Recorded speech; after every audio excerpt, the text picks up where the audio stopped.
हिरे माझा मितवा मालिकेच्या आजच्या भागामध्ये आपण पाहणार आहोत की इकडे आता वल्लरी रूममध्ये आलेली असते आणि जशी आता वल्लरी रूममध्ये येते तशी आता ती एकटीच बडबडत असते आणि तिला आनंद झालेला असतो बाहेर जे काही झालंय ना त्याचा. त्यामुळे ती खूप जास्त अशी खुश असते.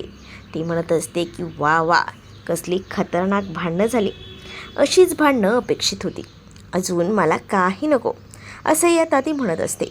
पण ही जी काही भांडणं झाली आहेत ना, त्याचं मुख्य कारण मीच आहे.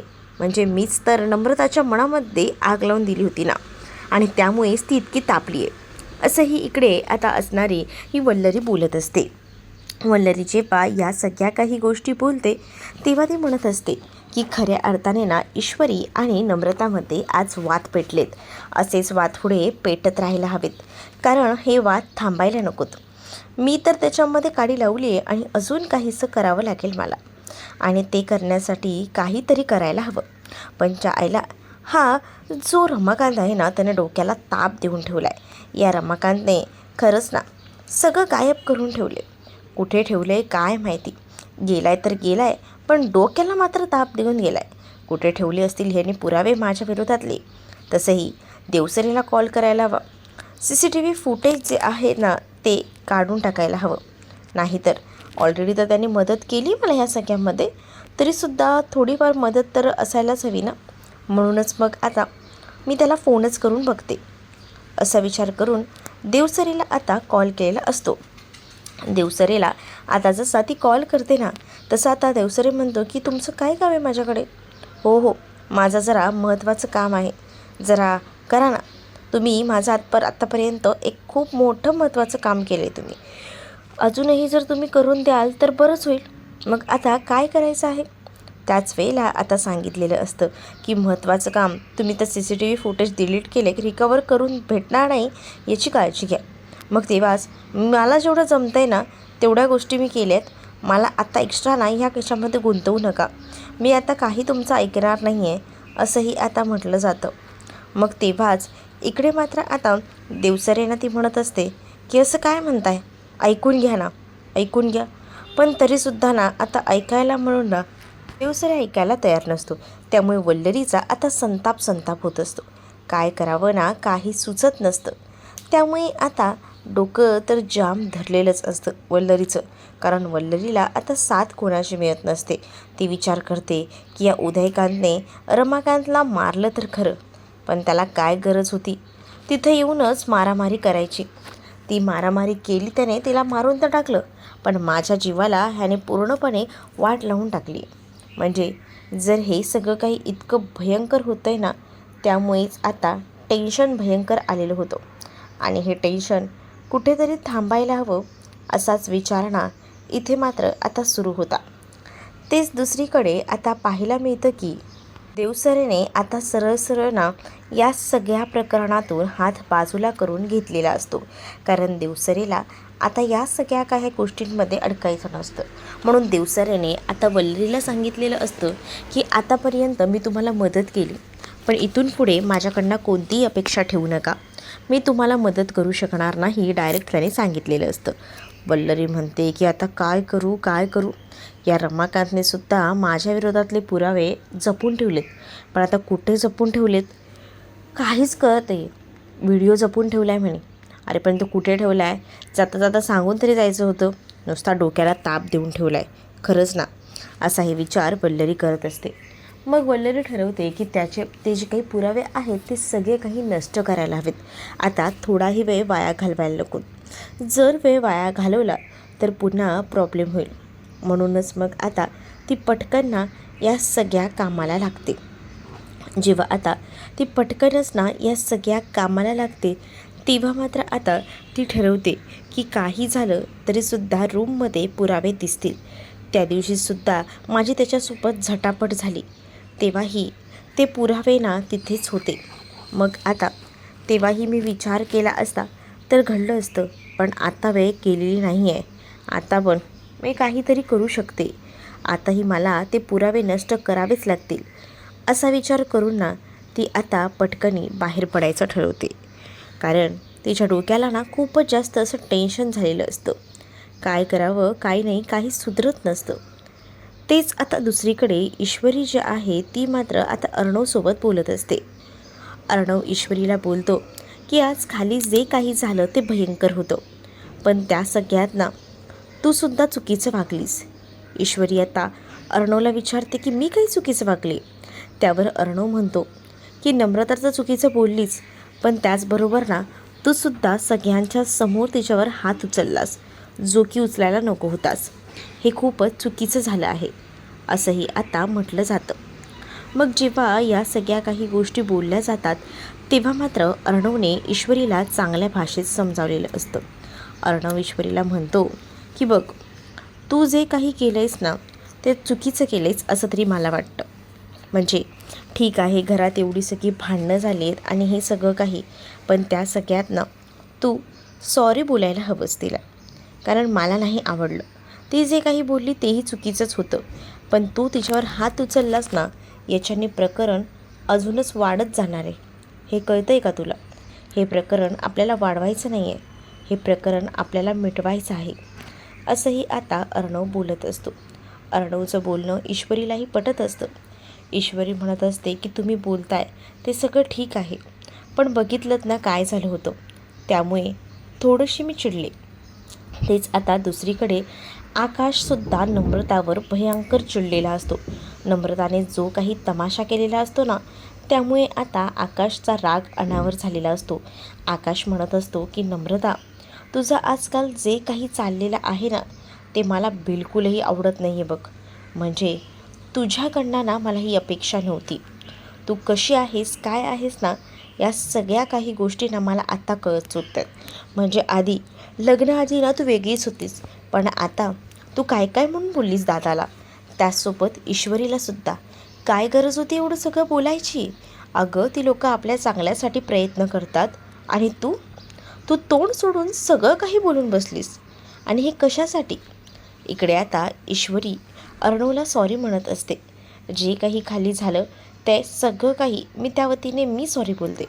पण अर्णव बोलतो की मला सॉरीची अपेक्षा नाही आहे. मी फक्त तुला एवढंच सांगतो आहे की जे काही झालं आहे ना ते शांतपणाने सोडवा, कारण आपल्या ह्या घरात ना असे वाद होत नाहीत असंही अर्णवने ईश्वरीला सांगितलेलं होतं. त्यामुळे ईश्वरीलासुद्धा आता तिची चूक समजली होती, म्हणून ईश्वरीसुद्धा आता अर्णवची माफी मागत होती.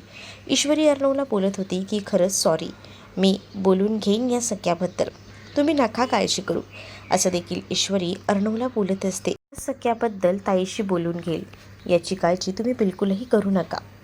तेच इकडे आता ईश्वरीने अर्णवला तर सांगितलेलं असतं, पण तिलाही आता तेच वाटत असतं की तिच्या मोठ्या बहिणीवर तिने शेवटी हात उचलला आहे, जे की तिने करायला नको होतं, पण तिच्याकडे आता पर्याय नव्हता. तीसुद्धा आता ठरवते की नाही, आपण आहे ना पटकन तिकडनं जायला हवं, जराही उशीर करायला नको, याही गोष्टी आता ती ठरवते. तेच आता दुसरीकडे आकाशवर इकडे असणारी नम्रता तापलेली असते आणि आकाशला आता नम्रता बोलत असते की आता ना हे प्रकरण जे आहे ना ते खूपच भयानक झालेलं आहे. मला ना तुमची कोणतीच गोष्ट आवडली नाही आहे. तुम्हाला कळतं आहे का? अहो ते तुमचे दादा तुम्ही करताय ना ते काहीसुद्धा नाही आहेत. काय बोलतेस तू? तुझं नको बोलूस माझ्या ह्या सगळ्यामध्ये. मला माहिती आहे ना दादाने माझ्यासाठी काय काय केलं आहे ते. अरे आज बोर्ड ऑफ डायरेक्टरकडे तो स्वतः शब्द टाकत होता, माझं नावही त्याने सजेस्ट केलं होतं. एवढं सगळं होऊनसुद्धा तो माझ्या पाठीशी होता. आणि तू काय केलंस इथे? इथे येऊन तमाशा केलास, दादाला नको नको ते बोललीस, जे की खूप वाईट होतं.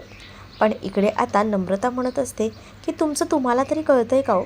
मी जे काही करते ते फक्त तुमच्यासाठी करते, तुमच्या चांगल्यासाठी करते. आणि तुम्ही काय करताय? तुम्ही फक्त तुमच्या दादाचा विचार करत बसलात का? तेच इथे वल्लरी दिलेली असते आणि वल्लरीसुद्धा येऊन आता म्हणत असते की नम्रताचं बोलणं बरोबर आहे आकाश. मग आता आई तू तर यामध्ये बोलूच नकोस, तिला चुकीच्या गोष्टींमध्ये ना पाठीशी घालूच नकोस. काय चुकीचं बोलते रे ती? अरे स्वतःच्या अस्तित्वासाठी लढ, ती तेच सांगते. मग दुसरीकडे नम्रतासुद्धा आता वल्लरीला म्हणत असते की आई मी त्याला तेच सांगते, पण त्याला या गोष्टी कळल्या तर ना, त्याला ह्या गोष्टी कळतच नाही आहेत. या सगळ्याचा ना चुकीचा उपयोग करून घेतो आहे तो. त्याला ह्या गोष्टी का कळत नाही आहेत ना, मला खरंच समजत नाही आहे. या सगळ्या काही गोष्टी कळायला हव्या होत्या, पण नाही ना, असंही आता म्हटलं जातं. वल्लरी आता भयानक चिडलेली असते आणि ती आता नम्रता योग्यच बोलते असं आता आकाशला पटवून देत असते. पण तिथे आता आलेला असतो तो म्हणजे मामासुद्धा. आणि मामाने हे सगळं काही ऐकलेलं असतं. मामा जसं आता हे ऐकतात तसं आता मामा बोलतात की वल्लरी, पुरे कर, बस झालं, हे सगळं प्रकरण थांबव. उगाचे ना ह्या सगळ्या प्रकरणामध्ये अजून गुंतवू नको सगळ्यांना. आणि तसंही बाहेर ईश्वरी आले आणि ईश्वरीने सगळ्यांना बाहेर बोलवले. चल नम्रता, तुला खास करून बोलवले, चल बाहेर. मग आता नम्रताला काही बाहेर जायचं नसतं, पण इकडे आता मामाने सांगितलं आहे म्हटल्यावर तिचा नाईलाज असतो. सोबतच ना आता आकाशही तिला ओरडतो आणि आकाशही तिला म्हणतो की चल, तुला बाहेर तर यावंच लागणार आहे, कारण तू जे काही बोललीस ना त्याबद्दल तुला आज सॉरी बोलावं लागणार आहे. दादाचीही माफी मागायची आणि त्याचसोबत ईश्वरीची सुद्धा, असं देखील आता आकाशने सांगितलेलं असतं. तर दुसरीकडे मात्र वल्लरी म्हणत असते की तुम्हाला तर काही कळतच नाही हो, सगळं आपलं साटलोटं करायचं एवढंच कळतं. अहो, आपल्या सुनबाई काही कमी बोलत आहेत का? हो हो, मला सगळं कळतं आहे, काय नाही काय नाही, तू चल बाहेर. मग आता नम्रताला घ्यायला खरं तर मामा आलेले असतात, कारण ईश्वरीने मामांना पाठवलेलं असतं. मामाने सांगितलेलं असतं की जावा आतमध्ये प्लीज आणि नम्रताला बोलवून आणा, कारण ईश्वरीला आता माफी मागायची असते ना यासाठी. तर आता इकडे आकाशही तिला म्हणत असतो की मी तुझं काही ऐकून घेणार नाही आहे, तुला आता गुपचूपपणे बाहेर यावंच लागेल. आता इथे जर आकाशही बोलतो आहे, मामाही बोलतो आहे, तर मात्र आता नाईलाज असतो. गुपचूपपणे बाहेर जाण्यावाचून ना पर्याय उरलेला नसतो. त्यामुळे आता तिला निमूटपणे बाहेर यावंच लागत असतं. तेच वल्लरीला मात्र आता वाटत असतं की काय होईल काय नाही. वल्लरीचा जीव नुसता वर खाली होत असतो. तिला वाटत असतं की काय मस्त आग लावली आहे, ती आग अजून पेटायला हवी असंच तिला वाटत होतं. पण इकडे आता ईश्वरीने नम्रताला बोलवलेलं असतं, तर नम्रता बाहेर येते आणि नम्रता तिथे येऊन तिथे आता सोफ्यावर बसलेली असते. आजीही बाहेरच असतात. आजींनाही आता बोलायचं असतं. आजीही आता तिथेच आलेल्या असतात. आजी जेव्हा तिथे येतात ना तेव्हा आता नम्रताला म्हणत असतात की नम्रता बस. नम्रताला बसायला सांगितलं जातं आणि आता नम्रता जशी बसते ना तसं मात्र आता इथे ईश्वरी नम्रताच्या बाजूला बसते आणि नम्रताच्या बाजूला ईश्वरी जसं बसते तसं मात्र आता ईश्वरी नम्रताला म्हणू लागते की आज जे काही झालं, मी तुझ्यावर हात उचलला त्यासाठी मी खरंच मनापासून सॉरी बोलते, कारण या सगळ्या काही गोष्टी ज्या आहेत त्या करायला नको होत्या, पण माझंच चुकलं, त्या वतीने मी माफी मागते सगळ्यांची, असंही आता सांगितलेलं असतं. आणि मग या सगळ्या काही गोष्टी झाल्यानंतर दुसरीकडे मात्र आता ईश्वरी हेही बोलते की आज जे काही झालं ते भयानक झालं, हेही मी समजते, पण तरीसुद्धा ना मी काय म्हणते ते ऐकून घे. मी तुला सॉरी बोलते ह्याचा अर्थ हे नाही की तू जे काही केलंस त्याला मी पाठीशी घातलेलं आहे, त्याच्यामध्ये मी तुला काहीच पाठीशी घातलेलं नाही आहे. पण तुला हेच सांगते की हे प्रकरण ना खूप भयंकर असं झालं आहे, पण हे प्रकरण कुठेतरी थांबायला हवं. म्हणजेच मला असं वाटतं की तू जे जे काही बोललीस ना ते चुकीचं बोललीस, पण मी तुझ्यावर हात उचलला त्यासाठी मी तुला सॉरी बोलते. आणि तसंही अर्णव जे आहेत ना त्यांनी आकाश ह्याच्यामध्ये यावा, त्याचसोबत आकाशलाही अचिव्हमेंट मिळावी यासाठी बरेच कष्ट घेतले आहेत. त्यांनीसुद्धा बरंच समजवलं, पण त्या लोकांनी ऐकलं नाही. त्यामध्ये अर्णव सरांचीसुद्धा काही चूक नाही आहे असंही आता म्हटलं जातं. जेव्हा आता हे सगळं काही सांगून समजावलं जात असतं ना तेव्हा मात्र आता इकडे म्हटलं जातं की बघा, जे काही आहे ते तुझ्या समोर आहे, पण तरीसुद्धा आकाश भाऊजींसाठी ना शब्द स्वतःहून अर्णव सरांनी टाकला होता. तू त्यांना चुकीचं समजू नकोस. त्यांनी ना बरेच प्रयत्न केले होते, पण ते तुला दिसत नसतील, हे सुद्धा आता म्हटलं जातं. मग जेव्हा या सगळ्या काही गोष्टी आता बोलल्या जातात ना तेव्हा मात्र आता दुसरीकडे पाहायला मिळत असतं की नम्रता शांतपणे ह्या सगळ्या काही गोष्टींना ऐकून घेत असते. मग आता ईश्वरीने सुद्धा तिला बरंच समजावलेलं असतं. ईश्वरीचं म्हणणं हेच असतं की बघ, तुझं जे काही झाले ते चुकले, कारण अर्णवला ज्या काही गोष्टी ती बोलली आहे ना, ते भयंकर बोलली आहे आणि त्यामुळेच ना या सगळ्या काही गोष्टी ज्या आहेत त्यामध्ये आता भयानक असे वाद होत असतात आणि जे काही वाद भयानक होत असतात ना, त्यामुळेच ना आपल्या घरात हे प्रकरण आता वाढत चाललेलं आहे. आपल्या घरात हे असं सगळं भांडायची वगैरे सवय नाही आहे. त्यामुळे मला तेच वाटतं की माझं चुकलं आहे, पण तुझंही तितकंच चुकलं आहे. मग दुसरीकडे मात्र आता नम्रता तर शांत बसलेली असते, पण नम्रता जेव्हा शांत बसलेली असते ना, तेव्हा मामाही आता नम्रताला म्हणतात की बरोबर बोलते, कारण ह्या घरात ना चढ्या आवाजात ना कधीच बोललं गेलेलं नव्हतं जेवढं आज तू बोलली आहेस. कारण हे प्रकरण ना प्रचंड वाढलं आहे. कारण ह्या आवाजात ना या घरात अर्णवशी तर कोणीच बोललेलं नाही आहे. कारण या घरात प्रत्येकाचा मोठ्यांचा मान ठेवला जातो, पण तू तो मान ठेवला नाहीस. तू नावं ठेवलीस, तू खूप काही बोललीस जे की बोलायला नको होतं आणि त्यामुळेच हे प्रकरण हे प्रचंड वाढलेलं आहे. त्यामुळे मी तुझं सासरा म्हणून नाही तर एक वडीलधारा माणूस म्हणून सांगतोय, तू जे काही केलेस ते चुकीचं केलेस आणि त्या सगळ्याची माफी तर तू मागायला हवीस, असं देखील आता म्हटलेलं असतं. आणि जेव्हा मग आता तिला माफी वगैरे मागायला सांगितली जाते, तेव्हा आकाशही नम्रताकडे बघत असतो. आकाशची इच्छा हेच असते की नम्रताने आता सॉरी बोलायला हवं, कारण त्याने ऑलरेडी नम्रताला सांगूनही ठेवलेलं होतं की सॉरी बोलायचं म्हणून. म्हणूनच मग आता नम्रताला मामाने इतकं सगळं सांगितले म्हटल्यावर आता नम्रताचा नाईलाज असतो. नम्रताला ईश्वरीला सॉरी हे बोलावंच लागतं, कारण मामानेच असं सांगितलेलं असतं. मामा म्हटलेले होते की हे सगळं प्रकरण वाढवू नका, तुर्तास थांबवा, कारण आपल्या घरात एवढे पिकोप्याला वाद कधीच जात नाही जेवढे आज गेलेत. आणि अर्णवने या घरासाठी सगळ्यांसाठी बरंच काही केलं आणि त्या तुलनेत जे काही नम्रता तू बोललीस ना अर्णवला ते चुकीचं आहे. उलट ईश्वरीने मोठं मन राखून तिने तुला मारलं यासाठी सॉरीही म्हटले, पण तू काय केलेस? तू काहीच केले नाही आहेस. हे प्रकरण अजून वाढवत चाललीस. हे प्रकरण आपल्याला वाढवायचं नाही आहे, हे प्रकरण संपवायचं आहे. म्हणूनच बऱ्या बोलाने सांगतोय, तिची माफी माग, असंही आता इकडे मामा जे आहेत ते बोलत असतात. मामा जेव्हा या सगळ्या काही गोष्टी बोलतात ना, तेव्हा मात्र आता वल्लरीला राग येत असतो.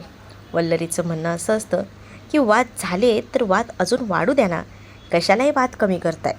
पण इकडे मामाने वाद कमी करण्यासाठी प्रयत्न केलेले असतात. तेच दुसरीकडे अर्णवही हे सगळं काही बघत असतो. अर्णवलाही वाटत असतं की ह्या दोन बहिणींमध्ये जो दुरावा आला आहे तो कमी व्हायला हवा. तर इकडे आता आजीही नम्रताला समजावते आणि आजीही नम्रताला म्हणते की नम्रता, आज तू जे काही वागलीस ना ते चुकीचं होतं. ह्या सगळ्याची अपेक्षा तुझ्याकडनं नव्हती, पण तू भयानक असं काम केलेलं आहेस जे की तू करायला नको होतंस. मग आता नम्रता, याबद्दल तुला जराही गिल्ट येत नाही आहे का, असंही आता तिला विचारलं जातं. मग तेव्हाच ना नम्रता मात्र आता माफी मागत असते, कारण तिच्याकडे दुसरा आता पर्याय उरलेला नसतो. तिला माफी ही मागावीच लागणार असते. म्हणूनच मग आता नम्रता ईश्वरीला कान धरून सॉरी बोलते. ईश्वरीला म्हणते की खरंच सॉरी, माझ्याकडनं चूक झाली. मग ईश्वरीसुद्धा मोठ्या मनानं तिला माफ करते, तिला जवळ घेते, तिला आपलंसं करते. हे सगळं बघून वल्लरी तात्पुरती हसत असते. वल्लरीला आधी वाटत असते की चला, या दोन बहिणींमध्ये जे काही वाद झालेत ना ते एकदम परफेक्ट झालेत आणि आपल्याला हे असंच हवं होतं. आणि ह्या सगळ्या काही गोष्टी ज्या आहेत ना त्या अशा घडत होत्या ना की एकदमच भारी. म्हणूनच मग आता तिला राग येत होता या सगळ्याचा, पण ती तोंडावर हसून दाखवत होती. तेच आता दुसरीकडे पाहायला मिळत असतं की इकडे आता नम्रता आणि ईश्वरीमधले वाद कुठेतरी मिटलेत ना, त्यामुळे जरा आता बरं वाटत असतं. त्यामुळेच आता वल्लरी आणि बाकी सगळीजणं रूममध्ये निघून जातात. ईश्वरी आता किचनमध्ये नेहमीप्रमाणेच कामाला आलेली असते, कारण तिलाही वाटत असतं की उगाच ना उशीर करून चालणार नाही, पटकन आवरायला हवं. म्हणून किचनची कामं ती आवरत होती. तेवढ्यातच आजी तिथे येतात आणि आजी म्हणतात की जे काही झालं ते खरंच ना बरं झालं, नाहीतर आधी मला वाटलं होतं काय होईल, पण तुम्ही दोघंही जणी बहिणी एकत्र आलात ना, सगळं काही लास्टला गोड झालं ना, यामुळे माझं बाबा टेन्शन मिटलं, नाहीतर मला खूपच जास्त टेन्शन आलं होतं. असंही आता म्हटलं जात असतं. तेच दुसरीकडे मात्र मी विचार करते की थोडं पारायण करून घ्यावं, म्हणूनच पारायण करायचा विचार करत होते. मग काय झालं? मग करा ना पारायण.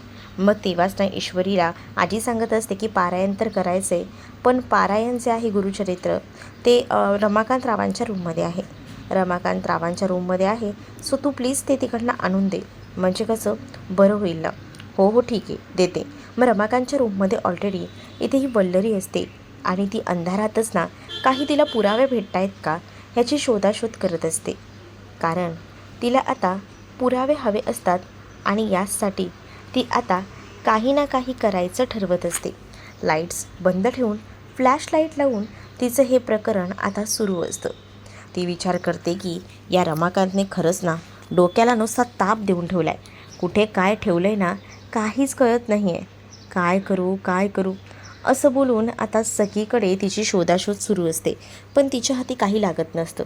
तेवढ्यातच ना आता ईश्वरी तिथे येते. ईश्वरी जशी रूममध्ये येते तसं आता ईश्वरी बघू लागते. ईश्वरी म्हणत असते की मामी तुम्ही इथे काय करताय. त्याबरोबर आता ईश्वरीला मामीने बघितलं आहे. मामी आता घाबरतात. मामीला कळत नसतं या ईश्वरीने तर मला पकडलं आहे, आता काय उत्तर द्यावं. मग तेव्हाच ना दुसरीकडे आता या सगळ्या गोष्टी ज्या आहेत त्या अशा भयंकर वाढत चाललेल्या असतात की ईश्वरीने रंगेहात ही चोरी पकडलेली असते. ईश्वरी जशी रंगेहात चोरी पकडते तसं मात्र आता जी वल्लरी आहे तिला घाम फुटलेला असतो. वल्लरीला घाम जसा फुटतो तसं वल्लरी म्हणते की ते काय ना मी माझं सामान शोधण्यासाठी आले होते. सामान? कसलं सामान? काय शोधताय तुम्ही ते तरी सांगा. हो अगं आजकाल आपण ज्या काही गोष्टी आहेत त्या सगळ्या काही इथेच आणून ठेवतो ना. मग मीही तोच विचार केला की इथेच असणार आहे सगळं, म्हणूनच मग मी इथे आले आणि बघत होते की काही सापडतं आहे का. म्हणजे माझी फाईल होती, तीच फाईल मी शोधायला आले होते असंही आता ती सांगत असते. जेव्हा आता ती ह्या सगळ्या काही गोष्टी बोलते तेव्हा ह्या सगळ्या गोष्टींवर ना खरंच ना विश्वास मात्र आता बसत नसतो. त्यामुळेच ना वल्लरीकडे ईश्वरी एका वेगळ्या संशयाने पाहत असते. वल्लरी आता म्हणते की काय गं तू काय करतेस इथे. ईश्वरी म्हणते की मला आजीने पाठवलं होतं गुरुचरित्र आणायला, पण मला ना तुमची काहीतरी वेगळीच गडबड वाटते. सध्या तुम्ही जास्त घाबरलेला दिसता. आणि सोबतच मला तुम्हाला अजून एक विचारायचं आहे की मागे तर मी बाबांवर चोरीचे आरोप घेतले होते, मग ते आता काही शोधायला आलात का इथे, हे ईश्वरी मुद्दाम विचारते. वल्लरी म्हणते की जास्तीचं बोलू नकोस, मला फाईल हवी होती ना म्हणून मी आले होते. फाईलच शोधत होते. माझं काम झालं आहे, मला काही फाईल काय भेटत नाही आहे. वल्लरी आता रागात बोलत असते. पण वल्लरीची चोरी मात्र ना ईश्वरीने परफेक्ट अशी पकडलेली होती. त्यामुळे आता वल्लरीची चोरी पकडल्यामुळे ना आता ईश्वरी जी आहे ती थोडीशी आता एकदमच सावध झालेली असते. कारण वल्लरीने जे काही करत आहे त्या गोष्टी परफेक्ट अशा ईश्वरीला कळत असतात. तिला डाऊट येत असतो की नक्कीच ना पाणी कुठेतरी मुरतंय, पण कुठे हे मात्र आता ईश्वरीला समजत नसतं. म्हणून ईश्वरी आता वल्लरीची उलट तपासणीसुद्धा करत होती. पण तिचा आता वल्लरीवरचा संशय हा एकदमच गडद होत चाललेला होता. ती आता जाणाऱ्या वल्लरीकडे बघत असते आणि वल्लरी जरी गेली तरीसुद्धा तिला आता राग येत असतो. ती म्हणत असते की मला आता मामींवर लक्ष ठेवायला हवा. मामींचं काहीतरी चाललं आहे हे मात्र आता ईश्वरी ओळखून असते. कारण प्रत्येक वेळेला वल्लरीला म्हणजेच मामीला ईश्वरीने रंगेहात पकडलेलं होतं सध्याच्या स्थितीमध्ये. तर पुढील भागामध्ये पाहायला मिळतं की नम्रताने आता येऊन अर्णवची माफी मागितलेली असते आणि तेव्हाच अर्णवने सुद्धा तिला मोठ्या मनाने माफ केलेलं असतं. तेच आता गोडाचा शिरा करून ईश्वरीने बनवलेला असतो आणि ईश्वरी आता नम्रताला तो भरवते. आणि त्यामुळे आता सगळंच गोडी गुलाबीने चाललंय, सगळं नीट चाललंय असं आता आजी बोलत असतात. तेच आता दुसरीकडे हे सगळं प्रकरण अशा पद्धतीने होत असतं. पण तेव्हाच ना इकडे आता ईश्वरी जी आहे ती म्हणत असते की चला आता सगळंच व्यवस्थित होतं आहे. अर्णवही म्हणतो की हो आता थोडेच दिवसात बाबांचा सुद्धा निकाल लागेल, म्हणजेच बाबांचा खुनी कोण आहे ना ते सापडेल. कारण आता ते CCTV फुटेज आहे ते रिकवर होणार आहे. हे जेव्हा वल्लरीला समजतं तेव्हा तिला धक्का बसतो. तर ईश्वरी मुद्दामून वल्लरीच्या तोंडामध्ये शिरा कोंबते आणि म्हणते की ऐकलं का अर्णव काय म्हणाले, आता लवकरच बाबांचा खुनी सापडणार आहे. आता हे मुद्दामून ईश्वरी वल्लरीला टोमणे लावत बोलत असते. कारण आता ईश्वरीचा पूर्णपणे विश्वास बसलेला असतो की या सगळ्याच्या मागे बहुतेक वल्लरीचा कुठेतरी हात आहे. या सगळ्या गोष्टी तिने आता बोलून करून दाखवलेल्याच असतात. तर तुम्हाला हा भाग कसा वाटला हे कमेंटमध्ये मला नक्कीच सांगा आणि अशाच नवनवीन भागांसाठी आपल्या चॅनलला सबस्क्राईब नक्कीच करा. चला तर मग भेटूया पुढच्या भागामध्ये. तोपर्यंत टाटा बाय. व्हिडिओ आवडला असेल तर लाईक करायला विसरू नका.